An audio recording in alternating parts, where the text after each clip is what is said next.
Subject that's very close to my heart, indie brands. It's something that I've been researching and delving into for the last 4 years or so. And it all started with a book idea actually. My publisher, Biz Publisher, came to me and said that he noticed that there's a lot of ad agencies that are starting their own brand. And we thought there was something there. It was something happening and something that we needed to capture. So the first thing that we wanted to do is make a book, obviously. And this was the end result. And in the book, I don't know if anybody has seen it, but in it we feature 30 independent brands that inspire and tell a story. And we show the people behind the brands, so the entrepreneurs, much like the innovators were shown in the previous documentary. We also show the places that they work in, usually in urban environments. We went to different cities to interview them and also film them.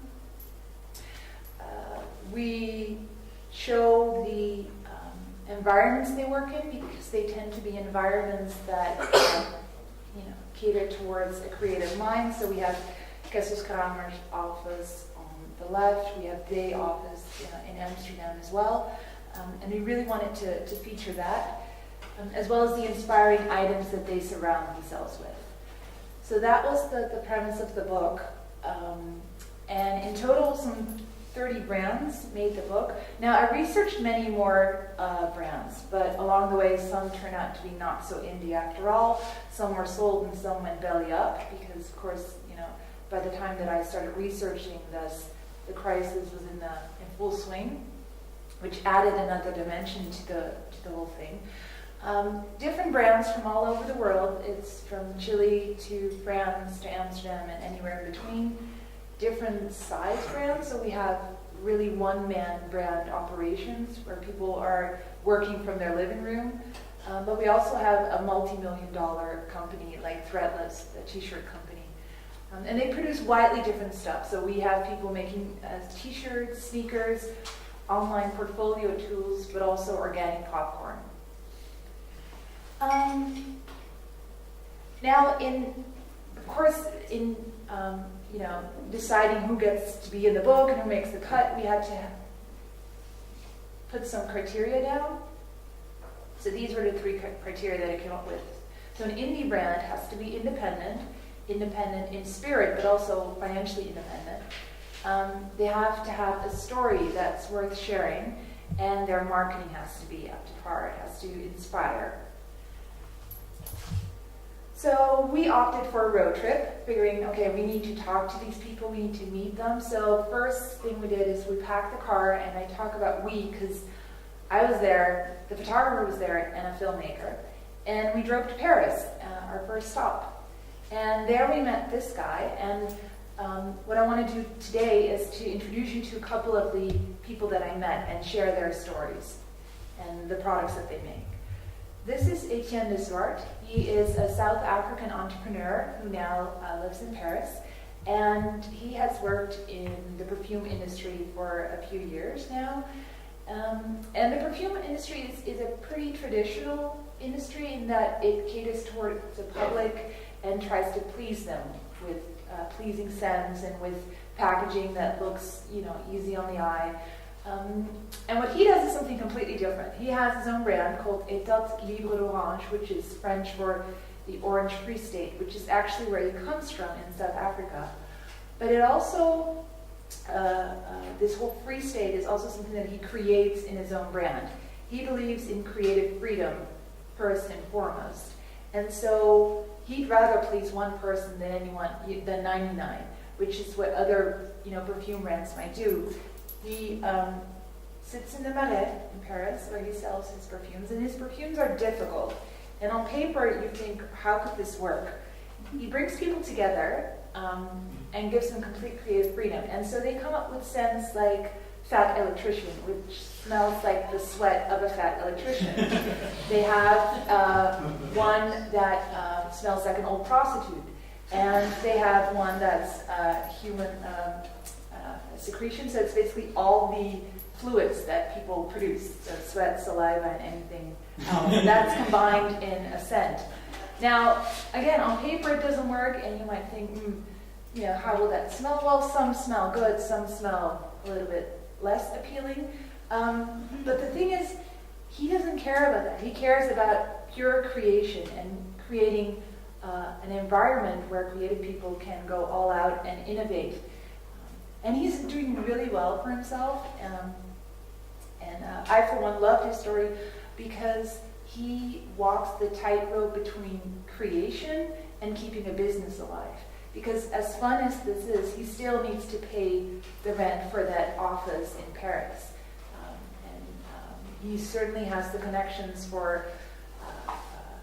to get people to donate money or to get investors, but he doesn't want that because he believes that the moment you get other people involved is the moment they feel they have a say about the whole creative process. So this is, for me, he embodies this independent spirit. He's financially independent, but he also goes against the grain. And that's something that a lot of indie brands do. They also, like I said, on paper, if you would go to any bank and you would present this as a marketing plan, they would kill it straight away. And that's actually with a lot of these indie brands. It doesn't make sense on paper, but they believe in it. The brands are born out of passion, out of personal beliefs or a chance encounter, and they just go for it. And while in Paris, we also met these guys, two former ad people. In fact, a lot of the brands were started by former ad men and women. And like so many, they were a little bit disillusioned with the whole ad world in the sense that, yes, it's fun, but you always have to deal with the client, and whoever pays feels that they have something to say, which makes sense. They pay the bill, but at the end of the day, you're working on something, and it's always a watered-down version of your original idea. And it's also very fleeting. You might have a billboard, you might have a viral, but it's gone just like that. And they figured, we want something tangible. And so they started making products. I think if you go to any gift store anywhere in the world, you will find their products. Usually humorous products. But again, on paper, they make everything in France. And some of the stuff is made by hand. And so if you start doing the math, it makes no sense at all. They're not making a whole lot of money on some of these items. And they go one step further in that in a time of copyright and in a time where everybody is so scared of, somebody stealing their idea, they're like, screw that, we're just going to give away ideas. And so every now and then they post stuff on their website and say, okay, this is what we think are cool ideas. We're not going to make them ourselves. You do with them as you please. And it's that independent nature that I personally feed off, that I love, that make for an interesting story. And those are the stories that I'd like to share. Talking about stories, when I started researching the book, the whole concept storytelling was relatively new. Every now and then people would know what it was, some people in marketing knew what it was, but now when I do this talk and I mention storytelling, I sometimes hesitate because it's been so overused in recent years. Everybody is using a story to sell a product. And the thing that separates an indie brand and their story from other brands is that the story is true, which I thought was very important, and it's authentic, and it's an inherent part of the product. So it's not like we have a product and let's now come up with a story that fits the product. The product is a story in and of itself. So a good example would be this guy, Christian Laps. We went to Paris, went to other cities, but we also stayed close to home, Amsterdam. He has a sneaker brand called Oats. He doesn't have a background in design. Like many indie entrepreneurs, they don't necessarily work in the field that they originally come from. But he did have a vision, and his vision was, why are we making more products? Why are we making more sneakers that end up in the back of your closet? Why not have sneakers that are sustainable, that have flower seeds in them, and the moment you completely wear them down or out, you can bury them in the ground, and then flowers will bloom from that particular shoe. I mean, great concept. Nice shoes, great concept. Sustainability, is there, and it's a great story. If you buy these shoes, you want to tell that story, and it's not something that came afterwards. It's an intricate part of the entire brand experience. And he's taking it one step further. His latest ventures are Odis, which are baby shoes. Again, they have seeds in them, so when your baby grows up and you can no longer wear them, you can plant them in the ground, and there's a tree in honor of your kid, which, I'm a new mom, so I love this. But I said it's very important to have a story, but it's important to have an authentic story. It's not just the indie brands that know that stories sell well. I mean, big brands know that as well. And so, for instance, if you take Tony Chocoloni, which is actually in the book as well, I love their story because they started out as a TV show that wanted to talk about the slavery in the cocoa industry. And they figured the only way that we can really talk to the big guys is if we produce chocolate ourselves. And so they made a first batch. And that first batch was really just meant for the TV show. That's why their milk chocolate is always in a red wrapper, because they had chocolate and they figured, okay, we need like cool design. What does everybody use? Oh, Coca-Cola's red. Let's do red. It's a good color. Of course, once they started actually being a brand, it kind of made no sense at all that their red would be the milk chocolate and their blue would be the dark chocolate. But it became an intricate part of their story. It's like, okay, they're quirky. They do things differently. What I also like is that their story is not just authentic, but the continuing story is interesting, and they share that story. They were, once the first batch of chocolate sold out, and they figured, hey, there's actually a market here, we can start our own brand. They came to the conclusion that their ideal of creating a slave-free chocolate bar, however nice it was impossible. They couldn't guarantee that the cocoa batch that they bought were actually 100% slave-free. So they changed the wrapping and said, we're on our way to becoming a 100% slave-free chocolate brand. And it's that kind of honesty that is interesting, and it goes against the grain because, these days a lot of brands know that a story sells, and so a lot of products are branded as being indie, and they have a great riveting story attached to it, but behind it, it's just the old familiar faces. Nothing wrong with this, but it's not the kind of brands that I'm interested in. Marketing. Like I said, a lot of the brands were started by people with a history in advertising. Of course, the mother of all brands would be Do. It's by Kessels Kamer, the Amsterdam advertising agency. I don't know if anybody knows this brand. It's not that commercial as such, but again, this is a creative playground for the people working at Kessels Kamer. Do is a brand that basically depends on what you as a consumer does with the products. So we have a steel cube, which has no function and is nothing, unless you start pounding away at it with a hammer and all of a sudden you have a chair. So that's how they look at products. They're interested in the interaction. Again, on paper, go to any bank, you will not get any funding, but they do this as a sort of creative playground for the people in the office, and it helps their advertising business as well, because they get to test things out. They get to test the water. Amsterdam advertising agency, they launched a new champagne, Zark. And because these people are ad men, I mean, they know the tricks of the trade. A lot of them, in this case, they have an ad agency on the side. In other cases, we have indie brands that are, run by one or two people. There's not a whole lot of budget. They're CEO, but they're also the ones, shipping the stuff out there.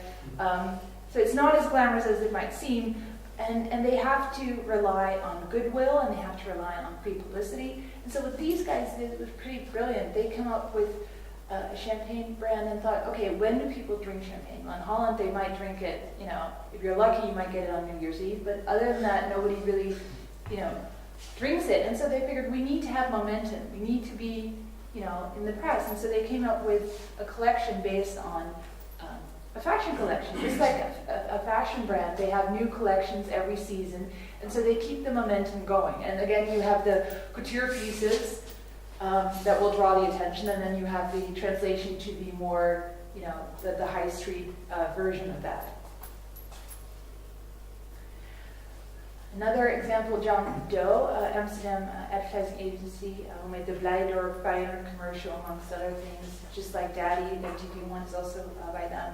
And they came up with this idea of creating the world's most simple cell phone.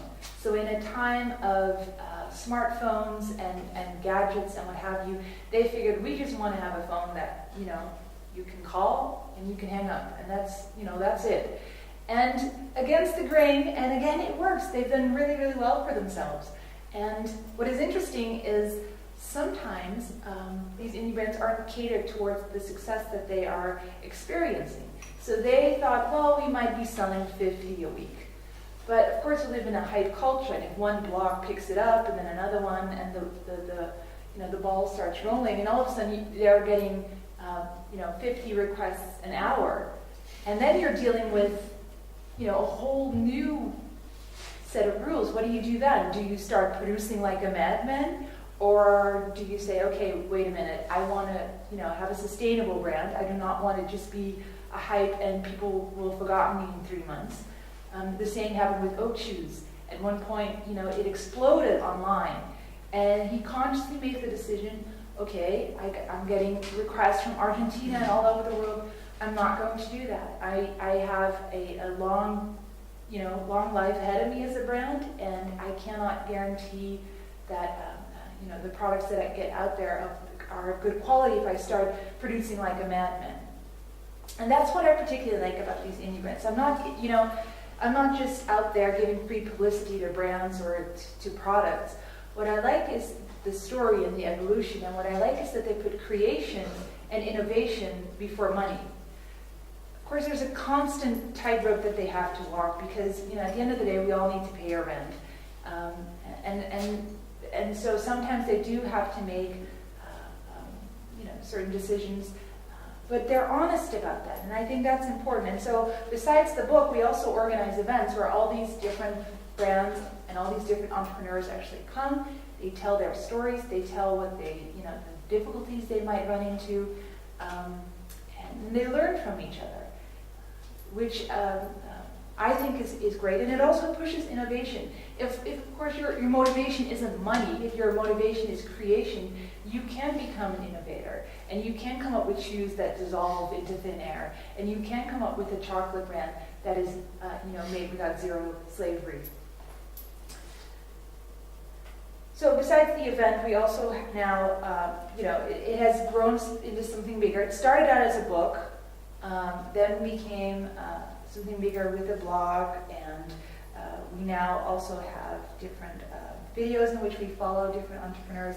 We have the events, we have pop-up shops, we're going, it's getting a little bit bigger, but the most important thing is that we still focus on the story, and we still focus on a select number of brands. Like I talked about the hype culture before. I'm not a big fan of that. I believe that rather than everybody's focusing on that particular hyped popular brand, we're probably going to do a little step backwards and wait a while and maybe revisit them in 3 months and see, okay, how are you doing now?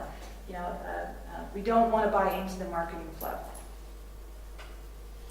So I urge you all to visit the website and read these inspiring stories, and I also urge you to contact us if you know of any brands, if you know of any entrepreneurs, or if you are an entrepreneur yourself and you're looking to work with other people. That's also something that we want to do. We want to bring people together because we do feel much like Atopik is all about giving away ideas.